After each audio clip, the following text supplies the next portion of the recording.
अजमेर शरीफ का पूरा इतिहास बताएंगे और साथ में यह भी बताएंगे कि अजमेर शरीफ, जो कि एक हिंदू राजा पृथ्वीराज चौहान का गढ़ था, वहां एक फकीर का दरगाह कैसे बन गया। दोस्तों, अजमेर में उस वक्त एक मंदिर हुआ करता था जो अजमेर का सबसे बड़ा मंदिर हुआ करता था, और वह मंदिर सिर्फ राजाओं और रानियों की पूजा के लिए खास हुआ करता था। मंदिर के साथ ही एक तालाब था जिसका नाम अना सागर था। हिंदू उस तालाब के पानी को बहुत ही बरकत वाला, पवित्र समझते थे।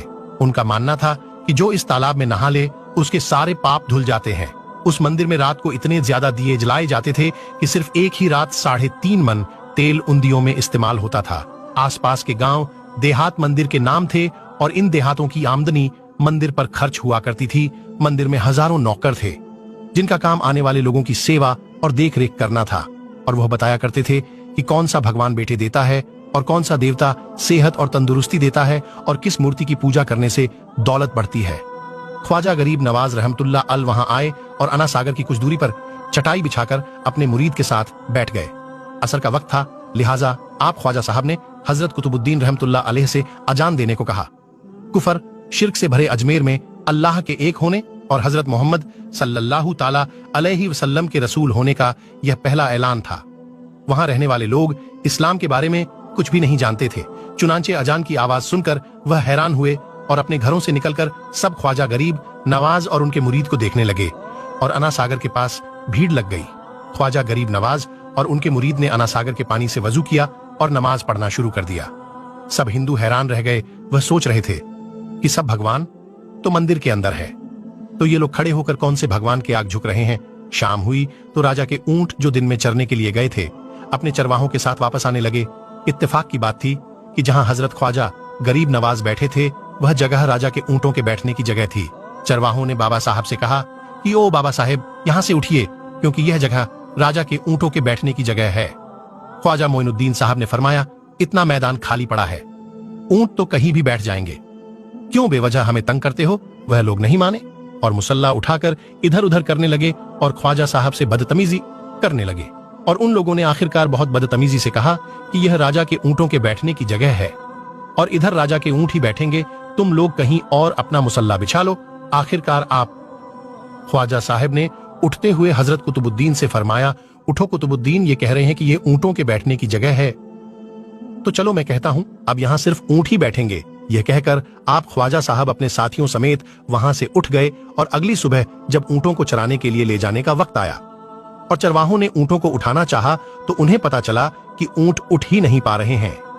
उन्होंने ऊंटों को मार मार कर जबरदस्ती उठाना चाहा, लेकिन वह बैठे ही रहे। चरवाहे परेशान हो गए कि जो ऊंट उनके एक इशारे पर उठ खड़े होते थे आज क्यों नहीं उठ रहे हैं। आखिरकार उन्हें याद आया कि कल उस बाबा ने कहा था कि चलो अब यहाँ ऊंट ही बैठे रहेंगे। लोग जमा होने शुरू हो गए। कोई कह रहा था कि फकीर कोई बड़ा जादूगर है, किसी का मानना था कि वह कोई भगवान का नया अवतार है। बात राजा पृथ्वीराज चौहान तक जा पहुंची कि एक मुसाफिर फकीर ने राजा के ऊंटों पर जादू कर दिया है। राजा ने हजरत ख्वाजा मोइनुद्दीन चिश्ती को खबर भेजा कि तुम कैसे फकीर हो जो बेजुबानों को बांध रखा है, ये बेचारे भूख और प्यास से मर जाएंगे, इसलिए मेहरबानी करके अपना जादू वापस ले लो। ख्वाजा साहब ने फरमाया, हम मुसलमान हैं और मुसलमान बद्दुआ नहीं करते और ना जादू करते हैं। ऊंट जिसके हुक्म से बैठे थे उसी के हुक्म से खड़े हो जाएंगे। अब जो जाकर चरवाहों ने ऊंटों को उठाया तो पहली बार में खड़े हो गए। गैर मुस्लिमों की दिलचस्पी इन मुसाफिरों में बढ़ने लगी। अब 5 वक्त की अजान होती और नमाज अदा की जाती। आखिरकार राजा तक यह बात पहुंच गई और उसको शिकायत की गई कि राजा साहब, जो फकीर आए हुए हैं सब के सब मुसलमान हैं, 5 वक्त अजान देते हैं और हमारे पवित्र तालाब में हाथ मुंह धोकर गंदा करते हैं, हमारे धर्म के खिलाफ बातें भी करते हैं और कहते हैं कि यह मूर्तियां पूजने के लायक नहीं, ये तो सिर्फ एक पत्थर है, इसलिए इन्हें यहां से उठा लिया जाए।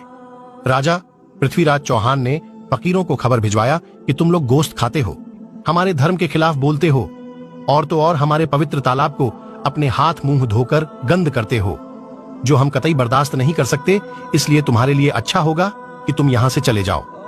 ख्वाजा साहब ने फरमाया, और भी तो दुनिया आती है, सिर्फ हमारे ही पानी लेने से आखिर क्या फर्क पड़ जाएगा। राजा कहने लगा, वह सब हमारे धर्म और हमारे मजहब के लोग हैं और तुम दूसरे धर्म के हो। आइंदा तुम लोगों ने तालाब को नापाक किया तो हम तुम लोगों पर सख्त कार्रवाई करेंगे। ख्वाजा साहब ने हजरत कुतुबुद्दीन रहमतुल्लाह अलैह से फरमाया, कुतुबुद्दीन शायद यह लोग आइंदा हमारे पानी लेने पर कोई परेशानी खड़ी करेंगे, जाओ एक मश्क पानी ले आओ। हजरत ख्वाजा कुतुबुद्दीन बख्तियार काकी ने फरमाया, चलिए हम अपना प्याला भर लेते हैं। उन लोगों ने उनको प्याला भरने से मना कर दिया, लेकिन फिर बाद में जाकर वह लोग इस शर्त पर मान गए कि तुम्हारे जिस्म पानी से ना छुए तो हम यह प्याला तुमको भरने देंगे। मेरे दोस्तों, हजरत ख्वाजा कुतुबुद्दीन रहमतुल्लाह अलैह तालाब की पर जा बैठे और अपने प्याले को पानी में डुबो दिया। जब वह प्याला भर गया तो हजरत ख्वाजा कुतुबुद्दीन रहमतुल्लाह अलैह ने वह प्याला ऊपर खींच लिया। लेकिन फिर क्या था, जब वह प्याला पानी से बाहर आया, अना सागर का सारा पानी सूख गया और अना सागर की तह में सूखी रेत उड़ने लगी। मानो ऐसा मालूम हो रहा था कि अना सागर उस छोटे से प्याले में समा गया है। अना सागर को सूखना था कि पूरे अजमेर में कोहराम मच गया। मोहल्ले में चीख पुकार और आहों की आवाजें शुरू हो गईं।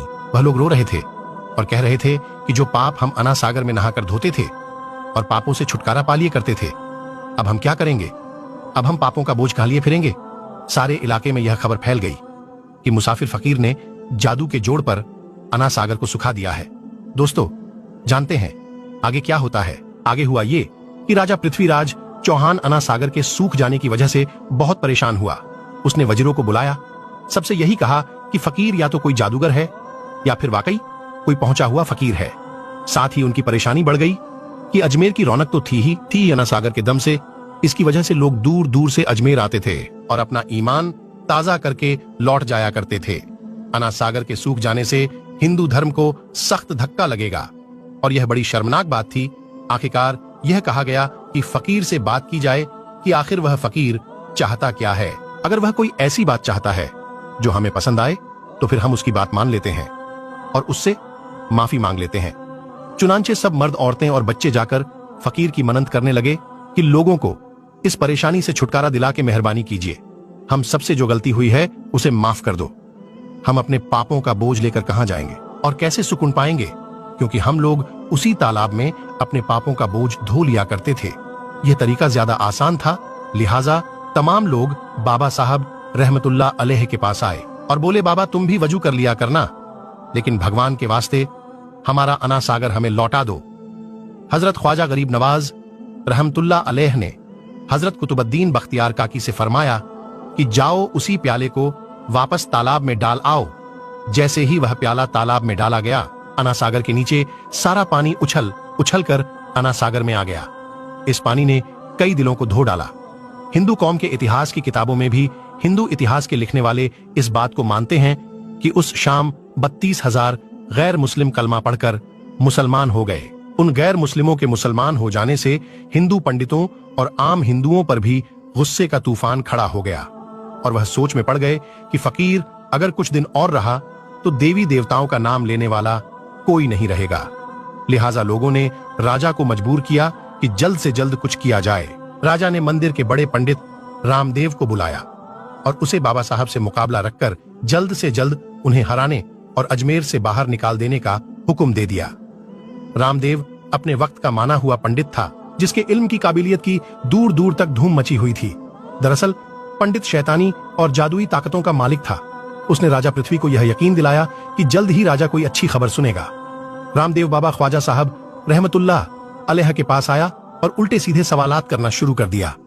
हजरत ख्वाजा गरीब नवाज ने फरमाया, खामोशी जरूरी है, इसलिए हजरत ख्वाजा रहमतुल्लाह अलैह खामोश रहे। जब रामदेव ने हद से बढ़कर शोर मचाना शुरू कर दिया तो हजरत ख्वाजा गरीब नवाज ने उसकी तरफ आंख उठाई और मुस्कुराकर फरमाया, रामदेव तू शोर मचा रहा है और मैं तेरे माथे पर ईमान का नूर चमकता हुआ देख रहा हूं। बस इतना कहना था, न जाने क्या करिश्मा हुआ। देखते ही देखते बाबा रामदेव कदमों पर गिरा और रोते हुए बोला, बाबा साहब जिस धर्म के आप हो उस धर्म में मुझे भी शामिल कर लो। सब लोग जो मुकाबला देखने आए थे सब हैरान हुए और बाबा रामदेव जो बाबा को हराने आया था खुद ही मुसलमान हो गया। इतिहास की किताबें भरी पड़ी हैं कि हजरत ख्वाजा गरीब नवाज वह इकलौते बुजुर्ग हैं